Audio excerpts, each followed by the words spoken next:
Peço para os irmãos abrirem as vossas Bíblias no livro de Mateus, capítulo 16.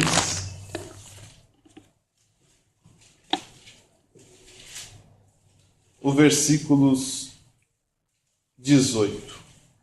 Só o versículo 18. Livro do apóstolo Mateus, capítulo 16, versículo 18. Diz assim a santa palavra do Senhor: Pois também eu te digo que tu és Pedro, e sobre esta pedra edificarei a minha igreja, e as portas do inferno não prevalecerão contra ela. Amém? Amém? Queria fazer um estudo hoje com os irmãos sobre a igreja. E é algo que é preocupante, né, irmãos? Porque nós vemos a multiplicação de igrejas que há em todo o mundo, não só no Brasil. E as igrejas são muito diferentes, né? A igreja anglicana pensa de um modo, a luterana pensa de um outro modo, a presbiteriana já tem uma doutrina diferente, a metodista já tem uma outra doutrina, a Assembleia de Deus já tem uma outra doutrina, a Batista já tem uma outra doutrina, e cada ano que passa, há mais e mais igrejas, mais e mais doutrinas, e isso traz uma confusão muito grande na mente das pessoas. As pessoas pensam, qual que é a igreja verdadeira, né? Tem tanta igreja no mundo, todas elas dizem que fazem a vontade de Deus, todas dizem que estão cumprindo a palavra do Senhor. Qual que é a verdadeira? O que nós podemos, irmãos, garantir para os irmãos, independente da doutrina da igreja, do ensino, do governo da igreja, é importante que todo salvo em Cristo Jesus esteja sempre congregando e dentro desta igreja louvando ao Senhor, ajudando ao seu irmão, sendo edificado e edificando, exortando e sendo exortado. Isso é importante, e não importando a igreja que a pessoa esteja, a doutrina a qual ela esteja professando. Se viver assim, ele está cumprindo a palavra do Senhor de como deve ser uma igreja. Agora, obviamente, esse monte de igreja que tem aí, cada um tem os seus motivos de acreditar, porque a sua denominação, a sua religião tem esse modo de pensar. E hoje nós iremos tentar abarcar aquilo ao qual nós cremos da palavra do Senhor. Amém. Eu quero dizer para os irmãos assim que tudo que eu prego ou que uma pessoa de uma outra igreja prega, a nossa cultura nos influencia muito, né? O que nós aprendemos, o modo a qual nós vivemos. Por exemplo, no Brasil é quase heresia, né? Não acreditar que haja um Espírito Santo que cura.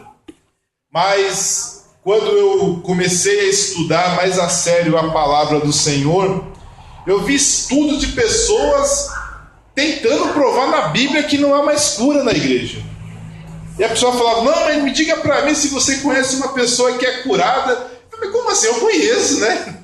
Eu conheço pessoas que um pastor, uma irmã orou, Jesus curou, uma pessoa que estava orando, Jesus curou. Isso existe. Mas a pessoa lá dos Estados Unidos, ele dizia que não poderia haver cura mais nos dias de hoje. É a cultura dele, ele cresceu num meio ao qual curas não existem. E por não existir, ele começou a achar que curas não é bíblico.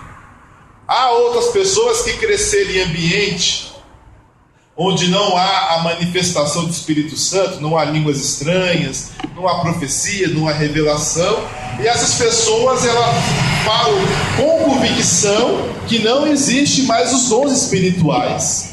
As pessoas têm essa certeza e pregam, vão ler, e tem versículos, tem estudos, e pega testemunhos, né, de falsas profecias, de falsas línguas estranhas.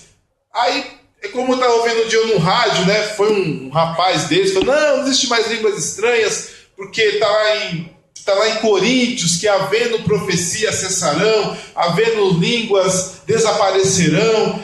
Aí uma menina ligou e falou assim: pastor, quero que o irmão explique uma coisa para mim. A minha avó, ela casou com um estrangeiro, e ela era totalmente analfabeta, e ela aceitou Jesus. E o meu avô nunca quis saber de Jesus, brigava com ela, e ela tinha que nem ir para a igreja, tinha que ficar em casa. Aí um dia meu avô saiu e ela ficou em casa orando, porque se ela saísse, quando voltasse, e se meu avô voltasse e ela não estivesse em casa, ela tomava uma surra. Então ela ficava em casa orando, ela orava, e um dia o meu avô pegou ela orando, e não fez nada. E falou domingo: vamos para a igreja? Eu quero ir para a sua igreja. E foi para a igreja e aceitou Jesus. Meu avô, que tinha um coração muito duro, aceitou Jesus. E um certo dia ele teve a oportunidade de falar por que ele aceitou Jesus. E ele disse assim: eu não creio em Deus, eu era muito duro, muito ranzinza. Só que um dia eu chego na minha casa, eu pego minha mulher orando, e ela é analfabeta, ela não sabe nem falar português. E ela começou a falar francês. Ela começou a falar comigo em francês, falando que se eu não me convertesse, os meus dias eram pouco na terra em francês. Aí eu aceitei Jesus. Aí só pode ser Deus. Porque a mulher não sabe nem falar o português, está aqui falando francês comigo, francês melhor do que o meu. Aí aceitou Jesus. Aquele teólogo deu um nó na cabeça dele, ele não soube explicar. Mas o meio ao qual ele existiu, ele nunca ouviu falar disso. Então o que eu vou falar hoje é segundo aquilo ao qual nós aprendemos, o nosso meio. E não é algo definitivo, mas vamos pregar a palavra de Deus. Primeiro, a igreja do Senhor, o modo ao qual nós nos reunimos, ela é baseada no modelo de sinagogas. O que é uma sinagoga? Uma sinagoga, quando houve a destruição do templo de Jerusalém, e o povo de Israel, o povo judeu, para falar mais a verdade, eles foram espalhados pelo mundo, eles foram espalhados pela Babilônia, pela Pérsia, pela Média, pela região de Arã, da Síria, e eles ficaram órfãos, porque eles tinham o costume de uma vez ao ano irem para Jerusalém e lá fazer um culto ao Senhor, que às vezes durava 2 semanas, às vezes durava 1 mês, e lá eles ouviam a palavra do Senhor. E eles ficaram órfãos disso, não tinha mais o templo foi destruído por Nabucodonosor, e eles eram proibidos de deslocar lá do reino dos persas, ou mais precisamente do reino dos babilônicos. O que eles criaram então? Eles criaram as sinagogas, que quer dizer ajuntamento ou assembleia. Nesse lugar eles faziam mais ou menos o que eles faziam no templo, só tirando os sacrifícios, porque para haver sacrifício tinha que ter a estrutura do tabernáculo, que era o lugar santíssimo, o lugar santo, o átrio e o pátio. Na verdade o átrio não existia na tenda da congregação. E essa estrutura só poderia ser uma e no lugar que Deus escolheu. Então eles não poderiam replicar o templo de Salomão ou a tenda da congregação de Moisés e de Davi, onde eles estavam. Então eles tinham que continuar a cultura deles, o culto deles, do modo que era possível. Eles criaram a sinagoga, o ajuntamento, a assembleia. O que eles faziam? Eles cantavam os salmos e liam o Torá, liam a lei de Moisés, liam a lei, os salmos e os profetas. Eles liam todos os sábados, era o costume que eles tinham.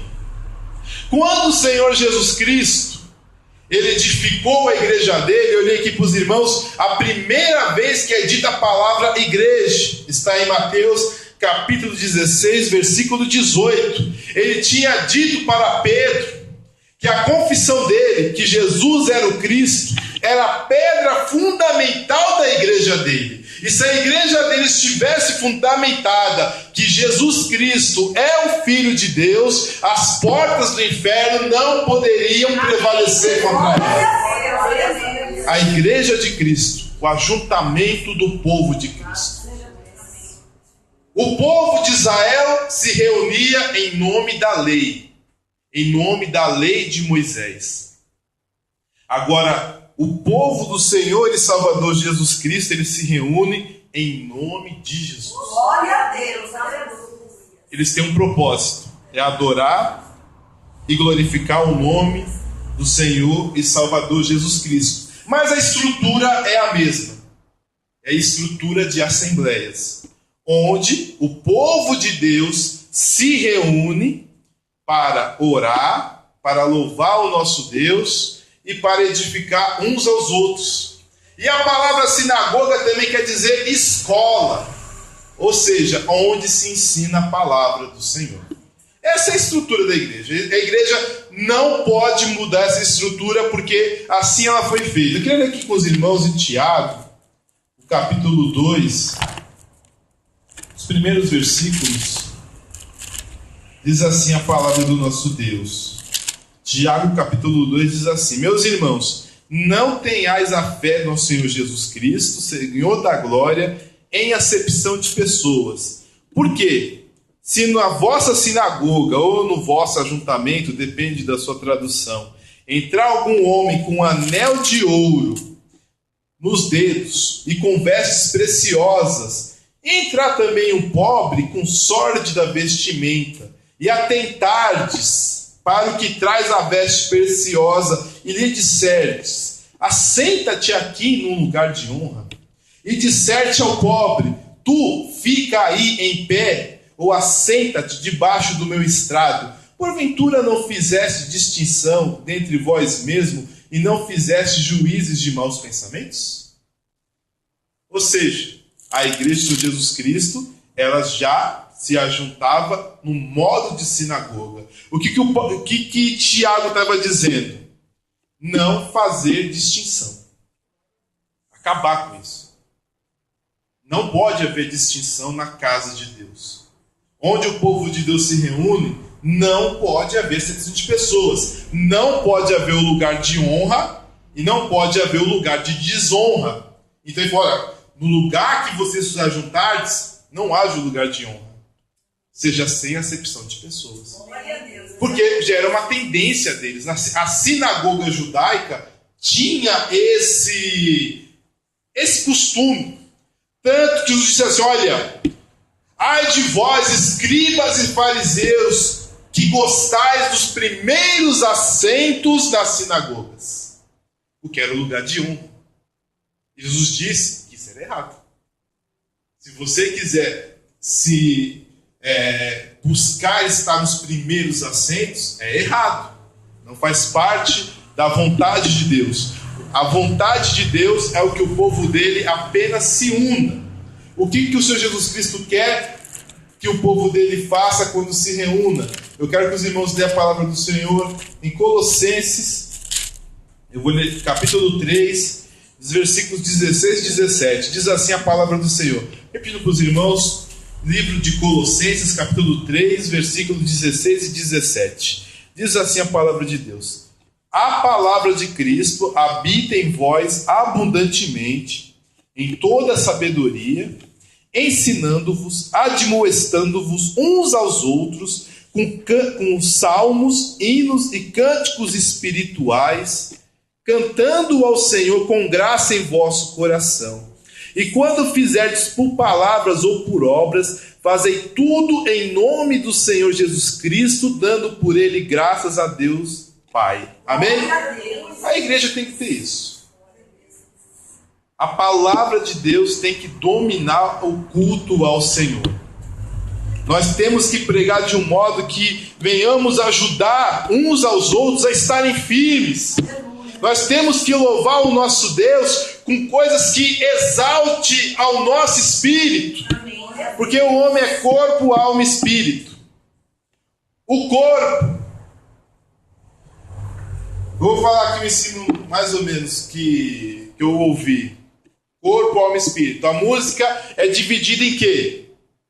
Ritmo, melodia e harmonia. O homem é dividido em corpo, alma e espírito. A Bíblia diz assim: hinos e cânticos espirituais. O que quer dizer isso? Nós temos que louvar o nosso Deus com aquilo que eleva o nosso espírito. O que fala quando você ouve uma música? O que fala com o seu corpo na música? É o ritmo. É o ritmo que fala com o seu corpo. Quando você ouve aquela batida, né? Do rock, do funk, né? Do samba. Se você não vigiar, você está lá, está descendo até o chão. Porque o ritmo fala com o seu corpo.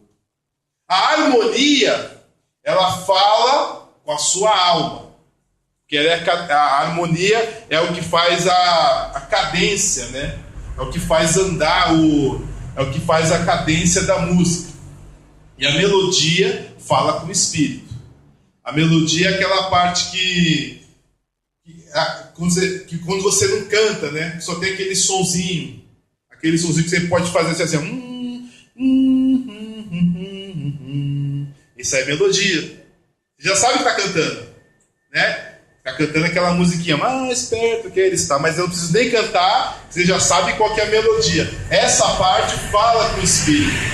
É importante dizer que a música não pode ficar sem ritmo e sem harmonia. Mas o que tem que enfatizar é a melodia. Porque o hino e o cântico tem que ser espiritual. Se você dá muita ênfase ao ritmo, infelizmente o que vai falar muito é o corpo. E quando a carne fala demais, tem um pecado. Eu vos digo que o espírito está pronto, mas a carne é fraca. Se a igreja do Senhor Jesus Cristo dá muito lugar para a carne, vai vir pecado para todo lado. Não adianta cantar letras bonitas, mas o ritmo falando para você fazer sexo, para você se matar, para você ser rebelde, para você desobedecer. Não adianta nada. A letra pode ser maravilhosa, mas o ritmo que fala com o seu corpo pede uma outra coisa. O que vai haver na igreja? Vai haver rebeldia, haverá sensualidade e haverá prostituição. Deve-se ter muito cuidado com o tipo de música cantada na igreja do Senhor. E na igreja do Senhor tem que haver muita palavra de Deus. Tem que haver hinos espirituais e tem que haver oração. Eu quero ler aqui com os irmãos em Atos, capítulo 2, o versículo 46, que diz assim. Atos, capítulo 2, versículo 46, diz assim: os que criam perseveravam unânimes todos os dias no templo e partindo o pão em casa. Comiam juntos com alegria e singeleza de coração, louvando e caindo na graça de todo o povo. E todos os dias acrescentava o Senhor à igrejas aqueles que haviam de se salvar. Ou seja, o povo de Deus, eles faziam uma coisa óbvia. Eles iam para o templo orar e nas casas eles tinham em comunhão. Até que eles criaram a estrutura de igreja, onde eles faziam apenas tudo na igreja. Agora, como funciona uma igreja? Ela precisa ter um templo? Ela precisa ter um prédio? Não. Como a igreja ela copiou o modelo de sinagoga, o que eles faziam? Eles tinham um local especial de culto, que poderia ser qualquer local que coubesse pessoas ou casas. E hoje em dia também assim, nós podemos ter um local específico ou uma casa específica aonde nós podemos fazer aquilo que o Senhor ordena para que a igreja dele faça, que é orar, que é pregar a palavra e que é louvar o seu nome, e que é cear na presença dele. Os irmãos sabiam se a gente quisesse cear todo dia a gente podia? Poderia, não tem problema nenhum. Mas é meio desnecessário, né? Mas se nós quiséssemos cear todos os dias, não é pecado, não teria nenhum problema, mas não é também um mandamento bíblico cear todo dia. Mas se quiséssemos, não há problema nenhum. Se o irmão ou a irmã for para uma igreja visitar, está tendo ceia, pode tomar ceia na igreja, não tem problema. Ah, mas eu tenho ceia na minha igreja no último domingo do mês, eu estou aqui no sábado, pode tomar, mas não tem nenhum problema. Faz parte do culto do Senhor o partir o pão. Faz parte do culto do Senhor, a ceia do Senhor. O importante é você lembrar da morte e do sangue de Jesus quando estiver tomando essa ceia. E não importa a data, não importa o dia, não importa a hora, é apenas lembrar da morte dele. Então, a igreja, ela tomou esse formato. Mas o que não pode ser igreja? E é aí que a gente entra na parte mais doutrinária. A igreja, ela não tomou o lugar de Israel. Muitas pessoas acham que a igreja tomou o lugar de Israel. Que Israel hoje está totalmente fora dos planos de Deus. Isso não é verdade. Paulo em Romanos disse que Deus ainda tinha um plano para com Israel e nós fomos adicionados. Israel, Deus tem um plano, e para a igreja o Senhor tem um outro plano. Não tem nada a ver que a gente tomou o lugar de Israel. Algumas igrejas acreditam nisso, que a igreja hoje neotestamentária tomou o local de Israel. Não tomou o lugar de Israel. Isso não é bíblico.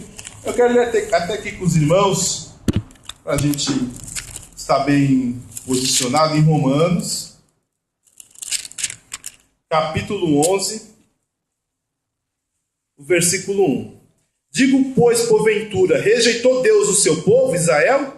De modo nenhum, porque também eu sou israelita, da descendência de Abraão, da tribo de Benjamim. Deus não rejeitou o seu povo que antes conheceu. Ou não sabeis o que diz a escritura de Elias, como fala Deus contra Israel, dizendo: Senhor, mataram os teus profetas, derribaram os teus altares, e só eu fiquei e busco a minha alma. Mas o que lhe diz a resposta divina? Reservei para mim 7.000 varões que não dobraram os seus joelhos diante de Baal. Assim, pois, também neste tempo ficou um resto segundo a eleição da graça. Ou seja, Deus não rejeitou Israel.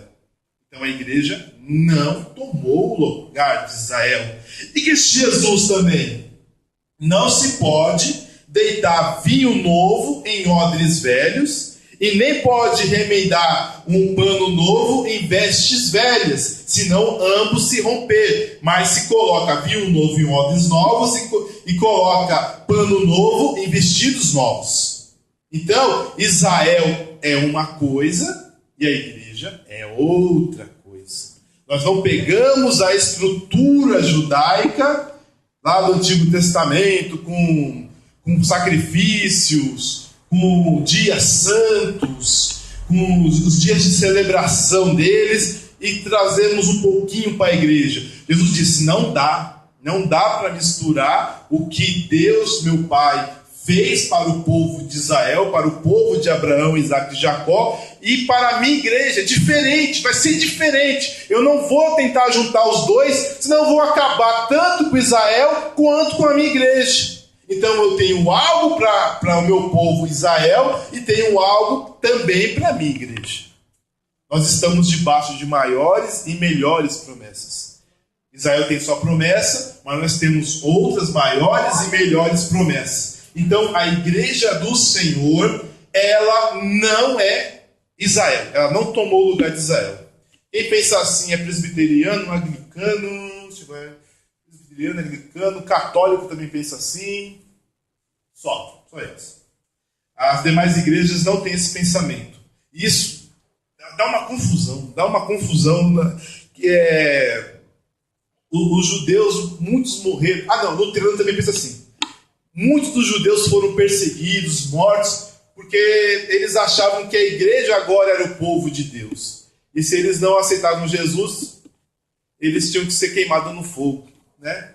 Aquele que rejeitou Jesus é jogado no fogo, os homens pegam e lançam fogo. Então, muitos acreditaram nisso e perseguiam os judeus tremendamente, porque achavam que eles não eram dignos de estarem vivos por ter rejeitado Jesus. É um pensamento totalmente longe da Bíblia, mas que muitos creem isso. Hoje em dia, existe um movimento chamado de boicote a tudo que vem de Israel. Tudo que vem lá de Israel, as pessoas não querem comprar. Não compra. Sabe aqueles tomates moranguinho? É tudo de Israel, aqueles tomates. Eles não compram, porque é de Israel. E as pessoas que mais foram influenciadas com esse movimento anti-Israel são presbiterianos. Porque eles creem que eles tomaram o lugar do povo de Deus, que eles tomaram o lugar dos judeus.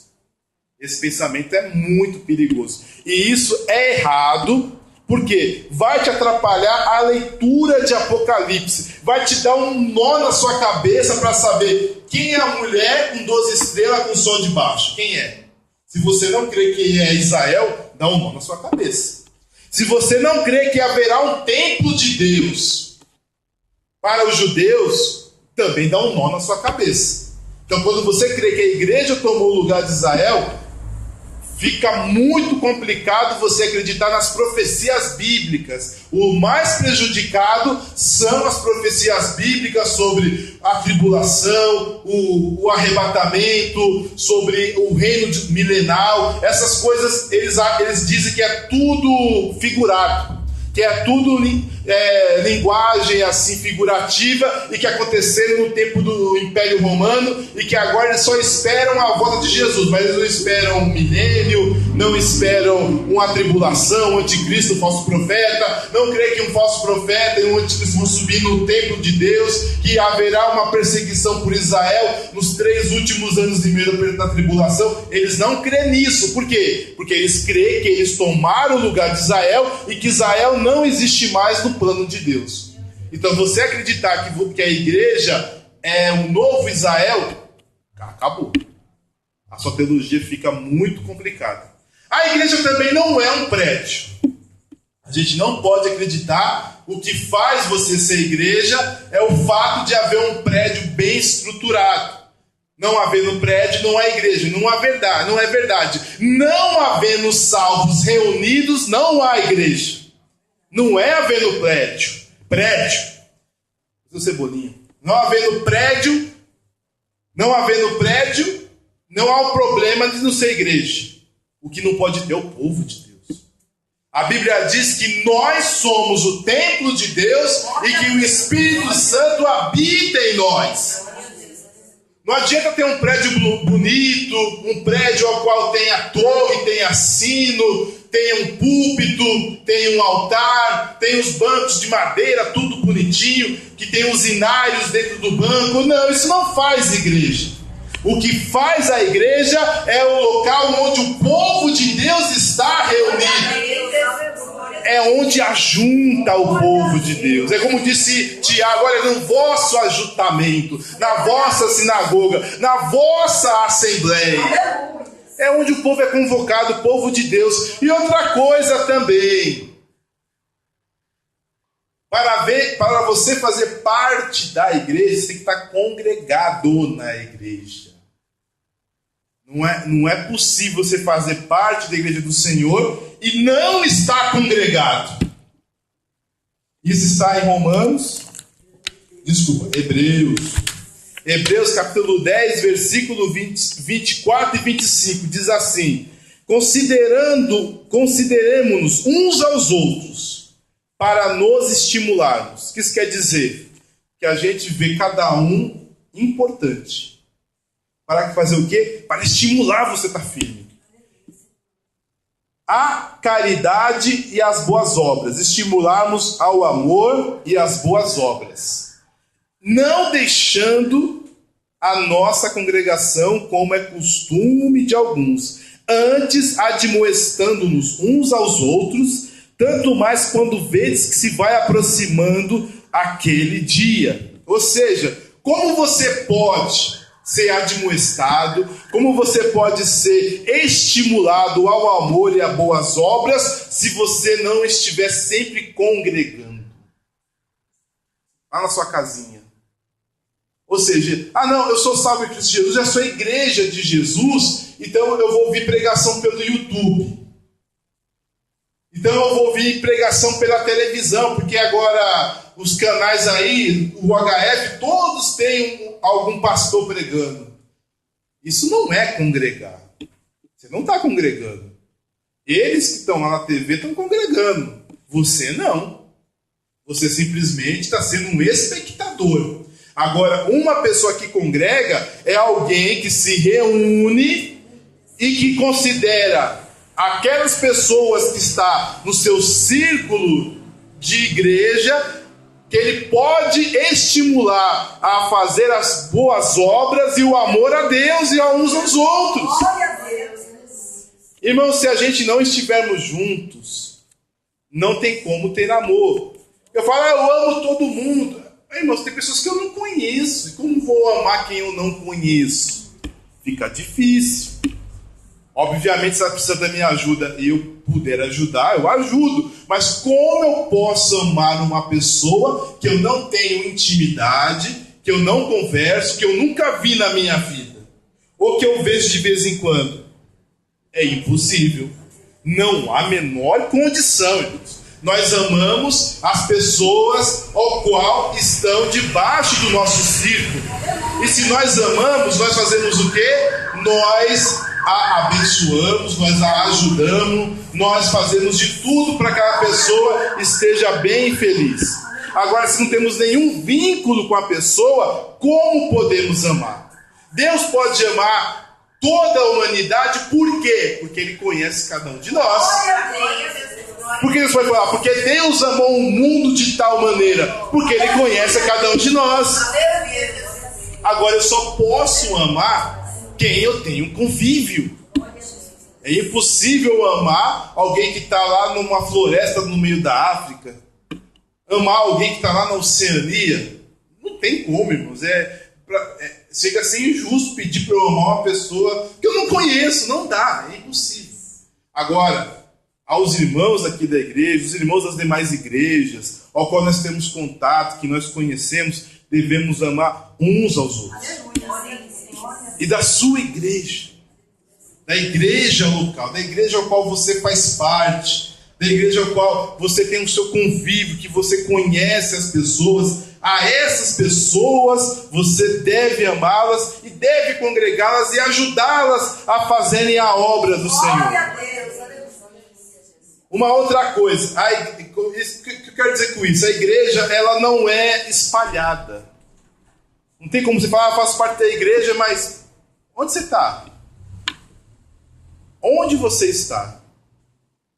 Não, para você, uma igreja é onde há pessoas reunidas. A palavra igreja quer dizer os chamados para fora. Glória a Deus.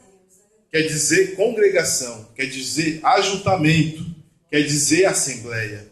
É onde as pessoas são convocadas para ouvir e ouvir a palavra do Senhor. Amém? Amém. Um outro problema muito sério é sobre a igreja universal. O que é a igreja universal? Não tem nada a ver com a de Macedo, não. A igreja universal é o seguinte: nós acreditamos, algumas pessoas acreditam que existe a igreja militante e a igreja triunfante. Que a igreja triunfante é o salvo que está aqui na igreja, que está em outra igreja, que está em outra igreja. Olha, isso não está na Bíblia. A igreja universal, ela é uma igreja futura. Porque para haver uma igreja, a palavra em si, ela exige algo. Congregados, juntos, ajuntados. Se eu estou agora aqui nesta igreja, eu não sou Deus, eu não sou Espírito Santo, eu não sou Jesus, eu não estou lá. Então eu não faço parte daquela igreja. Eu faço parte desta igreja. Essa é a minha igreja local. Jesus sempre disse assim, quando ele falava ao anjo da igreja de Éfeso, ao anjo da igreja de Esmina, às igrejas da Judéia, assim diz. Ele fala, as igrejas, olha, a minha igreja. Não. A igreja universal de Jesus, ela vai se reunir no céu. Aqui na terra não existe igreja universal. Tira isso da cabeça. Isso é um mito que inventaram até o futuro ter um ecumenismo. Mas pela palavra de Deus não existe uma igreja universal aqui na terra. O que existe é salvos em Cristo Jesus nas igrejas. E eles farão parte da verdadeira igreja lá no céu. Está em Hebreus capítulo 12, versículo 23, diz assim: a universal assembleia e a igreja dos primogênitos, que estão inscritos nos céus e a Deus, o juiz de todos, e ao Espírito dos justos aperfeiçoados. A Igreja Universal, ela não faz parte da terra, ela faz parte do céu. A gente fala, não, existem 2 tipos de igreja no mundo, a igreja militante e a igreja triunfante. Onde está isso na Bíblia? Não está na Bíblia isso. É coisa que inventaram. Não tem na Bíblia igreja militante e igreja triunfante. Existe a igreja. E a igreja local, aonde você se reúne. Dentro dessa igreja local, existem os salvos e os não salvos. Mas você falar que existe uma igreja militante, uma igreja triunfante, é mentira. E a igreja ao qual dos salvos, ela já está no céu. É uma igreja ao qual os nomes estão inscritos nos céus e não no rol dos membros da igreja local. Amém? Amém. Então, a igreja de Jesus Cristo é isso. É onde nós nos reunimos com regularidade, como está lá em Atos capítulo 2, que eles sempre se reuniam em comunhão, onde nós oramos, exortamos uns aos outros, pregamos a palavra de Deus, ela abunda em nossas vidas, e que nós louvamos e exaltamos com hinos e cânticos espirituais. Isso é a igreja do Senhor Jesus Cristo.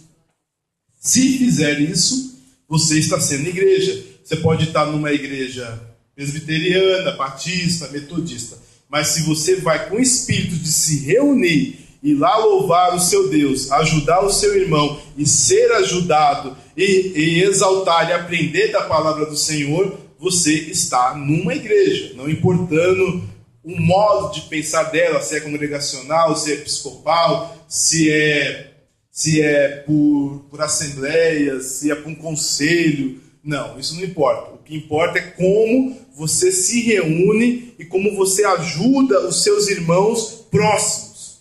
A igreja de Jesus Cristo, é interessante dizer, ela é comparado a uma família. Ela é chamada casa de Deus. Pode ser assim, olha, que o bispo não seja espancador, não seja dado muito ao vinho, não seja avarento, e que tenha os seus filhos em sujeição, porque aquele que não pode cuidar da sua própria casa, como terá cuidado da casa de Deus? A palavra casa na Bíblia não tem nada a ver com uma estrutura física, mas quer dizer família. Se o bispo é incapaz de cuidar da sua família, como ele vai cuidar da família de Deus? Então a igreja é comparado à família. E uma família, para terminar, ela não é uma entidade com fins lucrativos. Uma família não é uma empresa. Na verdade, a família deve mais do que tudo, né? O pessoal estoura o cartão de crédito, estoura o orçamento, né? Compra o que não deve. Porque família não tem obrigação de dar lucro. A família não precisa dar lucro, né? A família tem que apenas estar unidos, ajudando uns aos outros. E aí o Senhor Jesus Cristo comparou a igreja à família. Ele não comparou a igreja a empresas. E muitas pessoas transformaram as igrejas em empresas. Errado. A igreja não é empresa. A igreja pode dar prejuízo, mas nem por isso eu vou fechar as portas. Porque a igreja não é uma empresa, é uma família. Ah, lá não está dando certo, está dando pouco dízimo? Fecha lá. Vamos abrir outro ponto melhor, né? Vamos abrir no outro ponto que passa mais gente, passa mais ônibus, talvez lá vai mais gente. Olha, quem pensa assim, está errado. A igreja é uma família. Uma família mora onde é possível, não onde é mais cômodo, onde tem mais coisa, mas onde é possível. Você pode ser uma família no meio do brejo, né, no meio do mato, como também uma família na cidade, não tem problema nenhum. O importante é a família estar unida. E assim a igreja, eu não posso olhar para os irmãos e falar, olha, a irmã Dinéas não me dá lucro não, né? Vou dispensar de ajudar ela. Olha, mas a irmã Flávia dá um dízimo alto, então eu vou ajudar ela. Eu não posso olhar assim. A irmã Dinésia é uma irmã em Cristo, assim como a Flávia é uma irmã em Cristo. Não importa se tem um dízimo alto, tem um dízimo baixo, ou se não dá dízimo nenhum. É alguém da família. Se a família... Você abre mão do seu irmão rebelde? Você abre mão do seu irmão pobretão? Você abre mão do seu irmão problemático? Você ama mais o irmão mais bonzinho? Não. Você ajuda tanto o seu irmão bom, quanto o seu irmão ruim, quanto o seu irmão pobre, como o seu irmão rico. Por isso nós falamos, a paz do Senhor, irmão. Glória a Deus, Jesus. Não é a paz do Senhor, sócio. Glória a Deus. Não é a paz do Senhor, colaborador. Não, é irmão, nós somos irmãos em Cristo Jesus. Nós estamos na casa do nosso Pai, nós fazemos parte da família do nosso Glória a Pai. Deus. Amém? Que Deus abençoe os irmãos em nome de Jesus. Graças a Deus. Amém.